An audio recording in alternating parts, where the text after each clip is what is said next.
Welcome to capital TV Andhra Pradesh. ముందుగా bulletin లోని headlines. తన కుమారుడి రాజకీయ ప్రవేశంపై స్పందించిన ఎమ్మెల్యే గంట శ్రీనివాసరావు. మాధవతారులో ఏర్పాటు చేసిన నార్త్ జోన్ కార్యాలయాన్ని ప్రారంభించిన విశాఖ ఉత్తర ఎమ్మెల్యే. పాస్ పుస్తకాలపై మాజీ సీఎం జగన్ ఫోటో చూస్తుంటే రాక్షసుడిని చూస్తున్నట్టుంది ఏపీ స్పీకర్.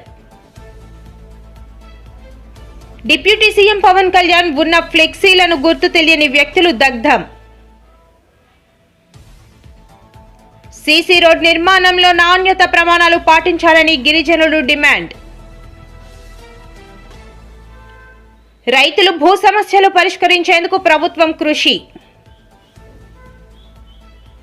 సంపద సృష్టిస్తానని చెప్పి అధికారంలోకి వచ్చిన చంద్రబాబు చేతగానితనం. విద్యుత్ వినియోగదారులకు ఊరట ఏపీ టూరిజం కార్పొరేషన్ చైర్మన్.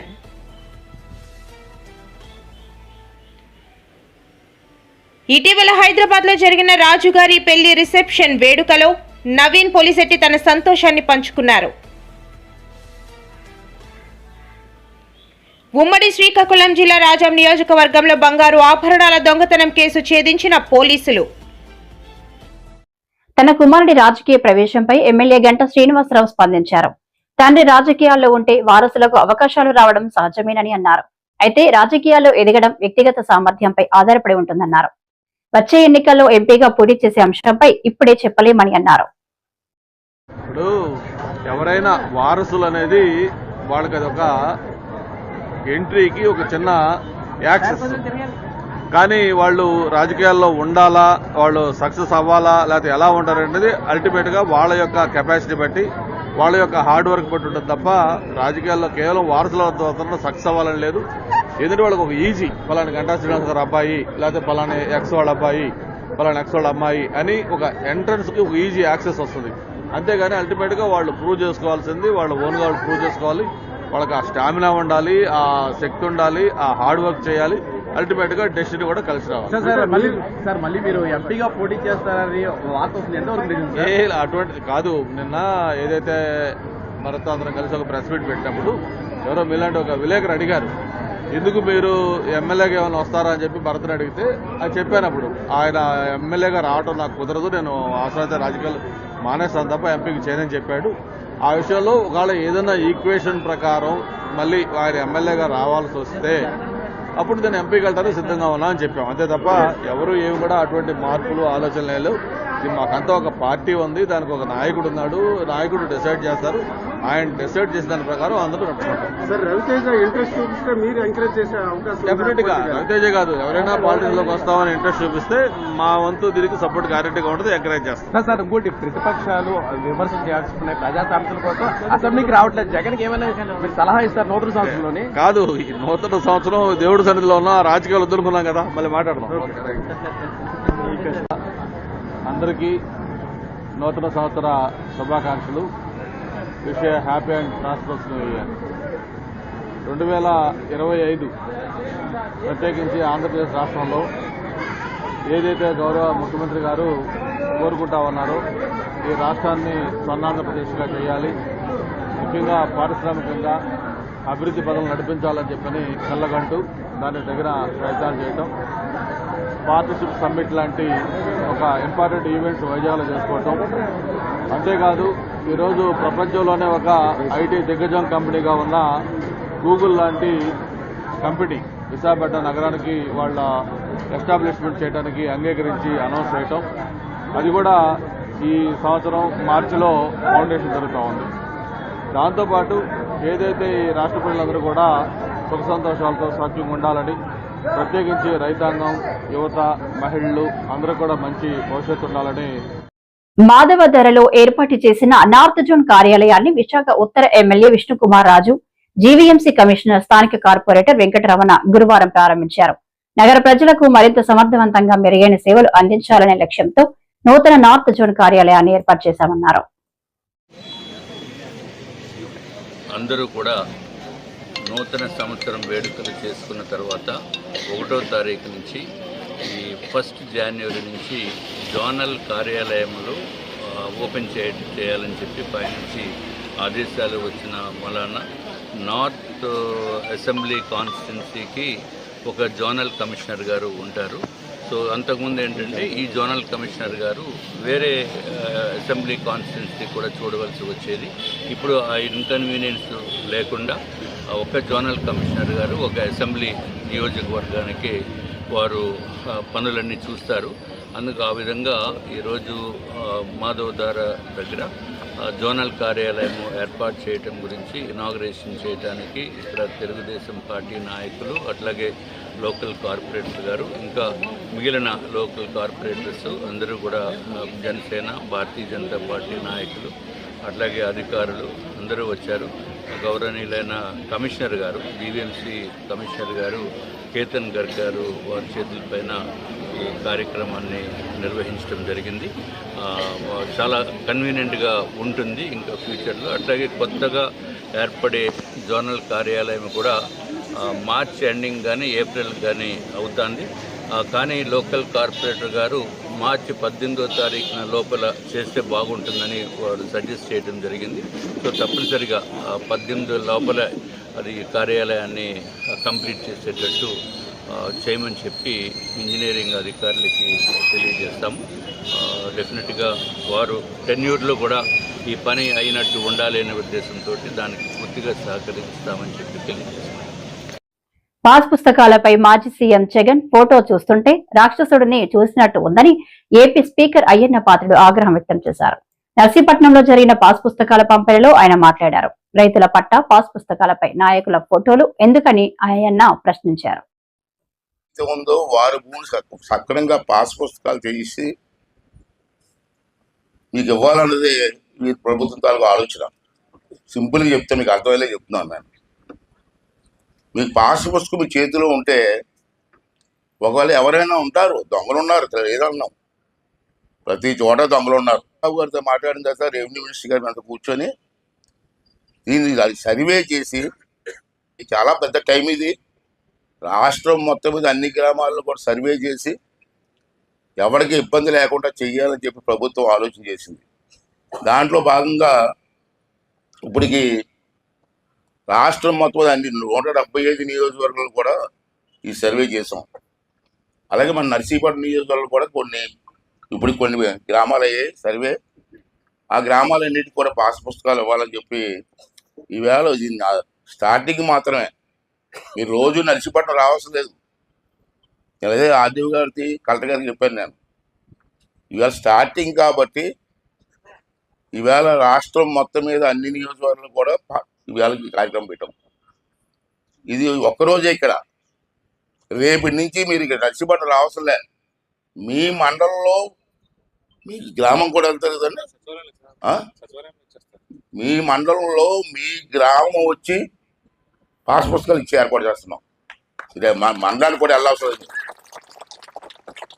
ఆఫీసులో మీ గ్రామం వస్తారు, మీ సచివాలయంలో కూర్చుంటారు, మిమ్మల్ని అందరినీ పిలిచి పుస్తకాలు అక్కడ ఇచ్చి ఏర్పాటు చేస్తాం. ఇవాళ ఒక్కరోజు అంటే ఓపెనింగ్ రోజు కాబట్టి రాష్ట్రం అంతా ఒకేసారి చేస్తున్నాం కాబట్టి ఇవాళ నర్సీపట్నంలో పెట్టడం జరిగింది. రేపటి నుంచి మీరు ఇక్కడ రావాల్సి లేదు. మీ ఊరే వస్తారు, వచ్చి మీకు ముందుగా ఇంటిమేట్ చేస్తారు. ఈ సచివాలయం జరిగి తీసుకోవాల్సిన అవసరం ఉంది. రెండోది ఏంటంటే ఎందుకు అల్లూరి అడ్డై తీగల మండలం రాయపల్లి గ్రామంలో బుధవారం రాత్రి డిప్యూటీ సీఎం పవన్ కళ్యాణ్ ఉన్న ఫ్లెక్సీలను గుర్తు తెలియని వ్యక్తులు దగ్ధం చేశారు. ఈ ఘటనపై స్థానికులు పోలీస్ స్టేషన్ లో గురువారం ఫిర్యాదు చేశారు. 31 నైట్ కోడిగుజ్జాన్ని మెలకు వచ్చిందమ్మా. మెలకు వచ్చేసరికి నేను బయటకు వెళ్ళి చూసాను, ఎవరబ్బా ఇంత కేకలేస్తున్నారని. చూసేసరికి పిల్లలు ఎగురుతున్నారు, నడు రోడ్డు మీద ఏంటి మంట పెట్టారు, ఏమేమి కాల్చేస్తున్నారు, రోడ్డు పాడైపోద్ది కదా అని బయటకు వెళ్ళి చూసేసరికి చాలా మంది తాగేసి వాళ్ళు ఇష్టం వచ్చినట్టు ఎగురుతున్నారు. దగ్గరికి వెళ్ళి చూసేసరికి జెండాని శుభ్రంగా కాల్చి, పవన్ కళ్యాణ్ జెండాని శుభ్రంగా కాల్చారు. టీడీపీ లేదు, ఏమీ లేదు, కూటమి లేదు అనుకుంటా ఎగురుతున్నారు, డ్యాన్సులు కడుతున్నారు. ఒక ముక్కను కూడా ఇంటికి తీసుకొచ్చాను, అది కాలిపోయిన ముక్కని. మళ్ళీ నా వెనకాల వచ్చి ఆ ముక్క కూడా పట్టుకెళ్ళిపోయారు. ఎవరు పట్టుకెళ్ళారు కూడా నేను చూడలేదు అసలు. లేకపోతే ప్రొద్దుట అందరికీ చూపిద్దారు అనుకున్నాను ఆ ముక్కని. అది ఎవరు పట్టుకెళ్ళారు కూడా నాకు తెలియదు. అది కూడా నాకు తెలియాలి ఎవరు పట్టుకెళ్ళారు అనేది. ఆ ముక్క ఇంటికి వచ్చి కాశీ చిన్న కొడుకు నాతో మాట్లాడుతున్నాడు బయట. ఎవరు దూరారు, లోపల దూరి ఆ ముక్క పట్టుకెళ్ళిపోయారు. పట్టుకెళ్తే నేను ముక్క ఎక్కడ పడేసాను తెచ్చాను కదా నేను ఆశ్చర్యపోయి చూస్తే ఎక్కడ కూడా ముక్క లేదు. ఆనవాళ్ళు పొద్దున ప్రెసిడెంట్కి చూపిద్దామని మీ ఊళ్ళు ఇలా చేశారు తమ్ముడు అందాం అనుకుంటే ఆ ముక్క కూడా లేకుండా చేశారు వాళ్ళు. ముంచంగిపుట్టు మండలంలోని దోడిపుట్ పంచాయతీ పరిధి రాంపుట్లో చేపట్టిన సీసీ రోడ్డు నిర్మాణంలో నాణ్యత ప్రమాణాలు పాటించాలని గిరిజనులు డిమాండ్ చేస్తున్నారు. గిరిజన సంఘం మండల నాయకులు మాట్లాడుతూ, ఈ మీడియా మిత్రులకు అందరికీ నమస్కారం. నా పేరు కొర్రా డొమ్రు, ముంచంగిపుట్టు మండలం గిరిజన సంఘం మండల నాయకుడిని. మాది రాంపుట్టు గ్రామం, దోడిపుట్టు పంచాయతీ, అల్లూరి సీతారామరాజు జిల్లా. ఈరోజు ఇది నూతనంగా వేసిన బీటు రోడ్డుకి రాంపుట్టు కింద నుంచి సుమారు ఒక 300 మీటర్ అవుద్ది సీసీ రోడ్డు వేస్తున్నారు. కాకపోతే సీసీ రోడ్లో ఈరోజు పూర్తిగా ఇసుక క్వాలిటీ అస్సలు లేవు. వాటి గురించి ఆ సీసీ రోడ్డు కూడా బాగా క్వాలిటీ రాలేదు. దాని గురించి మేము కూడా చాలా ఆందోళన చెందుతున్నాం. ఇదే విషయమై మా కాంటాక్ట్ని అడిగితే మేము వచ్చి తర్వాత చూస్తాము అని ఈ పొంతన లేని సమాధానము చెప్తున్నారు. మాకు కూడా చాలా బాధ అనిపిస్తుంది. తర్వాత మళ్ళీ రోడ్డు రిపేర్ చేసే విషయంలో మళ్ళా వెనకాడే పరిస్థితి ఉన్నాయి. కాబట్టి దయచేసి పై అధికారులు ఈ విషయాన్ని స్పందించి మాకు వెంటనే వచ్చి పరీక్షిస్తారని చెప్పేసి ఈ గ్రామం తరపున ఈ మీడియా ముఖంగా కోరుతున్నాం. రైతులు భూ సమస్యలు పరిష్కరించేందుకు ప్రభుత్వం కృషి చేస్తుందని రాష్ట్ర వ్యవసాయ శాఖ మంత్రి అచ్చెన్నాయుడు తెలిపారు. కోటబొమ్మాలి మండలం అక్కయ్య వలసలో శుక్రవారం జరిగిన పట్టాదారు పాస్ పుస్తకాలు పంపిణీ కార్యక్రమంలో పాల్గొన్నారు. అనంతరం మంత్రి మాట్లాడారు. ఈరోజు చూస్తే ప్రతి ఇంటిలో ఒక ఫోన్ కాదు, 2 చేతులతో 2 ఫోన్లు పట్టుకుంటున్నారు. ఫోన్ మన చేతిలో ఉంటే అన్ని మనం చేసుకోవచ్చు. ఒకప్పుడు మీరు కరెంటు బిల్లు కట్టాలంటే కోటబొమ్మాలి వెళ్ళి ఏ ఆఫీస్కి కట్టేవారు. ఈరోజు అక్కర్లేదు, కొద్దిగా తెలిసిన వాడు ఉంటే ఇంట్లో కట్టుకోవచ్చు. దీనికి తోడు మన యువ నాయకుడు శ్రీ నారా లోకేష్ బాబు గారు ఈసారి ఒక మనిషి అనేవాడు ఆఫీసుల దగ్గరికి వెళ్ళకూడదు. ఆఫీస్ దగ్గరికి వెళ్తే చాలా చెక్కులు ఉంటాయి, ప్రతి ఓడికి తడపాలి. మనం ఎంత కంట్రోల్ చేయాలన్నా కంట్రోల్ చేయలేము. అందుకే మీరు ఆఫీస్కి వెళ్ళకుండే మీరు సదుపాయాలు పొందొచ్చని వాట్సాప్ గవర్నెన్స్ తీసుకొచ్చారు. దాని మీద ఇంకా అవగాహన రావటం లేదు. దాని మీద కూడా అవగాహన కల్పించాలి. ఉదాహరణకి నాకు ఒక సర్టిఫికేట్ కావాలి, బీసీ సర్టిఫికేట్. నేను బీసీ నా పేరు అచ్చెన్నాయుడు. సంవత్సరానికి నాది బీసీడీ ఇంకొక కమ్యూనిటీ అయిపోదు, నాది పోలినాటి వెలం ఇంకొక కమ్యూనిటీ అయిపోదు. నేను మళ్ళీ చనిపోయిన వరకు ఇదే నాకు ఉంటుంది. కానీ దీనికి ప్రతి సంవత్సరం సర్టిఫికేట్ అడుగుతున్నారు. ప్రతి సంవత్సరం సర్టిఫికేట్ కావాలంటే తహసీల్దార్ ఆఫీసుల చుట్టూ తిరుగుతున్నారు. దీనికి అనేకమైనటువంటి ఇబ్బందులు వస్తున్నాయి. అందుకే ఇక నుంచి ఎక్కడికి మీరు వెళ్లకుండా మీ ఫోన్లోనే మీరు అన్ని సదుపాయాలు చేయడానికి వాట్సాప్ గవర్నమెంట్ తీసుకొచ్చాము. అది కూడా మీరు ఉపయోగించుకోవాలి. ఈరోజు రెవెన్యూ పాస్ పుస్తకాలు ఇస్తున్నాం. ఇది కూడా మొన్ననే మాకు చంద్రబాబు నాయుడు గారు ఒక ఆదేశం ఇచ్చారు. అది అమలవుతుందో లేదో ప్రయత్నం చేస్తున్నాం. సంపద సృష్టిస్తానని చెప్పి అధికారంలోకి వచ్చిన చంద్రబాబు చేతగానితనంతో రాష్ట్ర జీఎస్టీ ఆదాయం గత 9 నెలల్లో 1,585 కోట్లు తగ్గిపోయింది. దక్షిణాది రాష్ట్రాలతో పోలిస్తే ఆదాయంలో ఆంధ్రప్రదేశ్ అట్టడుగు స్థాయికి పడిపోయింది. కారుమూరు వెంకటరెడ్డి, వైఎస్ఆర్సీపీ అధికార ప్రతినిధి. చంద్రబాబు నాయుడు గారు 45 ఏళ్లకు పైగా రాజకీయాల్లో ఉన్నాడు. 4 సార్లు ముఖ్యమంత్రిగా చేశాడు. ఆయన చెప్పేటటువంటి మాటలకి అసలు ఈ దేశంలో కాదు, ఈ ప్రపంచంలో కాదు, అలాంటి మాటలు ఎవడూ చెప్పలేడు. ఆయన అధికారంలోకి రావటం కోసం చెప్పినటువంటి మాటలేంటి?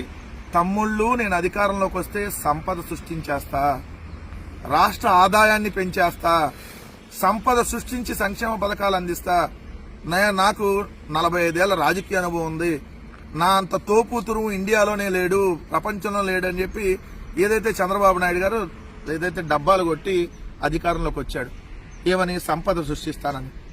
ఈ 18 నెలల కాలంలో ఆయన అదనంగా ₹1 సంపద సృష్టించకపోగా రాష్ట్ర సంపద ఏదైతే తగ్గిపోతా ఉంది, రాష్ట్రానికి వచ్చేటటువంటి ఆదాయం తగ్గిపోతా ఉంది, సంపద సృష్టి పోయి ఉన్నది ఆవిరైపోతుందని చెప్పి ఏదైతే గణాంకాలు చెప్తా ఉన్నాయి.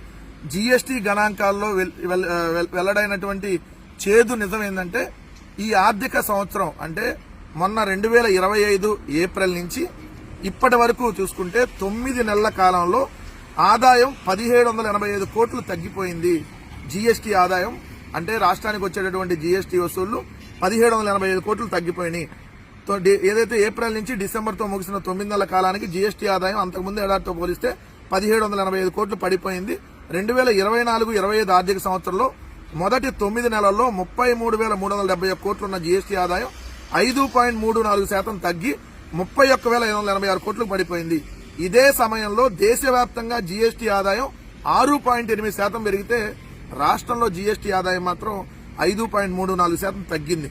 9 నెలల్లో దక్షిణాది రాష్ట్రాల్లో కర్ణాటక 13.1%, తమిళనాడు 8.1%, కేరళ 8.4%, తెలంగాణ 5.1% వృద్ధిని నమోదు చేస్తే ఆంధ్రప్రదేశ్ మాత్రం అట్టడుగు స్థాయికి వెళ్లిపోతా ఉంది. ఏప్రిల్లో వచ్చినటువంటి జీఎస్టీ ఆదాయం 4,686 కోట్లయితే మేలో విద్యుత్ వినియోగదారులకు ఊరట అని AP tourism corporation chairman Nookasani Balaji అన్నారు.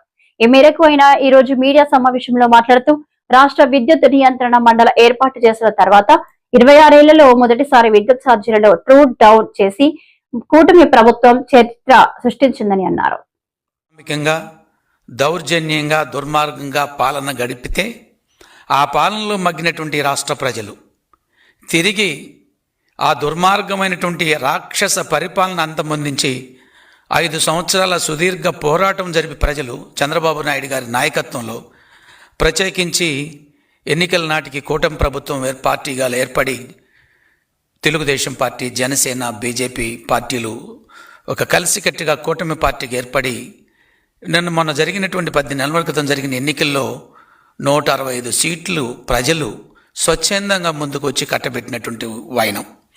ఈ పరిస్థితులన్నీ దృష్టిలో పెట్టుకున్నటువంటి గౌరవ ముఖ్యమంత్రి చంద్రబాబు నాయుడు గారు ఏదైతే ప్రజలకు హామీ ఇచ్చారో సూపర్ 6 పథకాలన్నింటినీ కూడా ఇచ్చిన హామీ మేరకు కొనసాగిస్తూ రాష్ట్రం ఈరోజు 10 లక్షల కోట్ల పైచిలుకు అప్పుల ఊబిలో కొట్టుమెట్టాడుతున్న జగన్మోహన్ రెడ్డి గారు ఈ రాష్ట్రానికి అందించినటువంటి అప్పుల ఊబి ఏదైతే వరాలుగా రాష్ట్రానికి గుదిబండగా తయారు చేశాడో 10 లక్షల కోట్లు ఇష్టానుసారంగా దుర్మార్గంగా ఒక లెక్కపక్క లేకుండా ఖర్చు పెట్టి రాష్ట్రాన్ని అప్పుల ఊబిలోకి నెట్టి 10 లక్షల కోట్ల అప్పులు ఇచ్చిపోయినా కూడా చంద్రబాబు నాయుడు గారు ప్రజలకు ఇచ్చిన హామీ మేరకు హామీలు నెరవేరుస్తూ ఇవాళ ఏదైతే ఆఖరికి చివరికి ఎలక్ట్రిసిటీలో కూడా గత 5 సంవత్సరాల్లో ఎలక్ట్రిసిటీ కారణంగా ప్రజలు అనేక ఇబ్బందులకు గురై సరైన కరెంటు లేకుండా ఎప్పుడు కరెంటు వస్తుందో ఎప్పుడు కరెంటు పోతుందో తెలియనట్టు అగమ్యగోచరమైన పరిస్థితుల్లో లేదా ఆ రోజు ట్రూ అప్ ఛార్జెస్ తోటి 5,000 కోట్ల రూపాయల పెనుభారం మోపి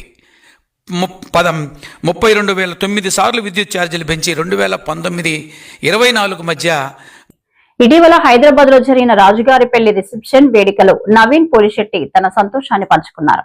చిన్నప్పుడు తాను ఎవరి సినిమాలైతే థియేటర్లో చూసి పెరిగారో ఇప్పుడు అదే స్టార్ హీరోల చిత్రాలతో పాటు తన సినిమా కూడా సంక్రాంతికి విడుదల కావడం గొప్ప విషయమని ఆయన చెప్పుకొచ్చారు. రాజా సాబ్ కానీ అన్ని సినిమాలు ఫస్ట్ ఐ థింక్ ఎవరో ఇందాక అంటున్నారు, నాకు చిన్నప్పటి నుంచి నేను కూడా చాలా సంక్రాంతులు చూశాను. ఈసారి సంక్రాంతికి ఇంత ఫెస్టివల్ ఎనర్జీతో ఇన్ని మంచి సినిమాలు, ఇంత ఎంటర్టైన్మెంట్ ప్రామిస్ ఉన్న సినిమాలు అన్ని కొత్తగా అన్ని ఒకటేసారి వస్తున్నప్పుడు ఇంకా థియేటర్స్లో తెలుగు సినిమా అనే ఒక ఎనర్జీ మనం విట్నెస్ చేయబోతున్నాం. So please enjoy all the films and I hope and pray that you like all the films and all the films will do well and Telugu cinema sound ప్రపంచ వ్యాప్తంగా వినిపిస్తుంది ఈ సంక్రాంతికి అని నేను కోరుకుంటున్నాను. Thank you so much for coming each and every one of you. Charulata గారిలో ఏం నచ్చి ఓకే చెప్పారు ఈ పెళ్ళి? చారులత గారిలో నచ్చని క్వాలిటీ ఉంటాయి కదండి. మీరు ఆవిడని అడగాలి, నాలో ఏం క్వాలిటీ నచ్చి ఓపెన్. అయ్యో మీలో క్వాలిటీల గురించి అడుగుతామా చెప్పండి. మీలో సింగింగ్ క్వాలిటీ ఉంది, రైటింగ్ క్వాలిటీ ఉంది, సూపర్ పర్ఫార్మెన్స్ క్వాలిటీ ఉంది, అమేజింగ్ టైమింగ్ క్వాలిటీ ఉంది. ఇలా చెప్పుకుంటూ పోతే క్వాలిటీస్ ఇవాళ ఈవెంట్ అంతా నిండిపోతూ ఉంటుంది. Shaadi.com లో నా ప్రొఫైల్లో యాడ్ చేయండి అవన్నీ. నాలో ఎన్ని క్వాలిటీస్ ఉన్నాయని నాకే తెలియదు. ఇక్కడే అమ్మాయిలను అడిగితే ఆల్రెడీ ఇప్పుడే రేస్ చేయడానికి చాలా మంది ఉన్నారు హ్యాండ్. అమ్మాయిలు కూడా వచ్చారు. రాజుగారు లాంటి హస్బెండ్ కావాలి అనుకునే వాళ్ళు ఎంతమంది ఉన్నారు ఇక్కడ? ఏ అబ్బాయిలు కూడా ఎత్తుతున్నారేంటి? అమ్మాయిలు మాత్రం ఎత్తండి. సో ఓకే, చారు, you want to say hi to them? yes, చారు గారు మాట్లాడతారు. హాయ్. ఆల్రెడీ నవీన్ గారు thank you, I love you two. Already he said, I think I will not take much of your time. Kani, all I'll say is, nenu super excited. Idi na third Sankranti, with all of you, and nenu chala happy and grateful. And I really hope you enjoyed the film. Endukante this is a proper family entertainer, and meeku definitely ga nachutundi. I know this, and I'm very excited to see all of your expressions, me reactions chusinattu nenu kuda waiting. So Jan 14th. All of you guys should be there in theaters to watch Anaganaka Okaraju. Thank you so much andi. Yes. ఇంకా చాలా ఉంది. Guest తోటి మాకేదో photo shoot ఉంటుందని చెప్పారు. చదివింపులు ఉంటే మీరు కూర్చుంటే మనం ఒక్కొక్కరిని పిలుద్దాం. వాళ్ళు వచ్చినప్పుడు మనం 4 అక్షింతలు వేసి మీకు చదివిస్తారు కూడా. సో దయచేసి మీరు ఒకసారి కూర్చుంటే మీ ఇద్దరు కలిసి ఏదా ఫ్రేమ్ చూద్దాం. కూర్చోండి ఒకసారి. అదిరింది దండలా. మేము ఇక్కడ అక్షింతలు కూడా పెట్టామండి పుష్పాల రూపంలో. సో ఫస్ట్ ఎవరిని పిలుద్దాం? ఏమండి, మిమ్మల్ని ఇప్పటికే చాలాసేపు వేయించి. ఉమ్మడి శ్రీకాకుళం జిల్లా రాజం నియోజకవర్గంలో బంగారు ఆభరణాల దొంగతనం కేసు ఛేదించిన పోలీసులు 2 నిందితుల అరెస్ట్. రాజం నియోజకవర్గం ఆర్యవలస మండలం బాలకవి వలస గ్రామంలో జరిగిన భారీ బంగారు దొంగతనం కేసును పోలీసులు ఛేదించారు. ఉమ్మడి శ్రీకాకుళం జిల్లా రాజం నియోజకవర్గంలో బంగారు ఆభరణాల దొంగతనం కేసు ఛేదించిన పోలీసులు 2 నిందితుల అరెస్ట్. రాజం నియోజకవర్గం ఆర్యవలస మండలం బాలకవి వలస గ్రామంలో జరిగిన భారీ బంగారు దొంగతనం కేసును పోలీసులు ఛేదించారు. ఈ కేసులో 2 నిందితులను పోలీసులు అరెస్ట్ చేశారు. 4/12/2025 తేదీన బాలకవి వలస గ్రామానికి చెందిన కిల్లరి కమల అనే మహిళ ఇంట్లోకి అక్రమంగా ప్రవేశించి బీరువాలో ఉన్న 13 తులాల బంగారు ఆభరణాలు దొంగిలించిన ఘటనపై ఆర్యవలస పోలీస్ స్టేషన్లో కేసు నమోదు చేశారు. దొంగిలించిన బంగారు ఆభరణాల విలువ సుమారు 15 లక్షల రూపాయలుగా పోలీసులు నిర్ధారించారు.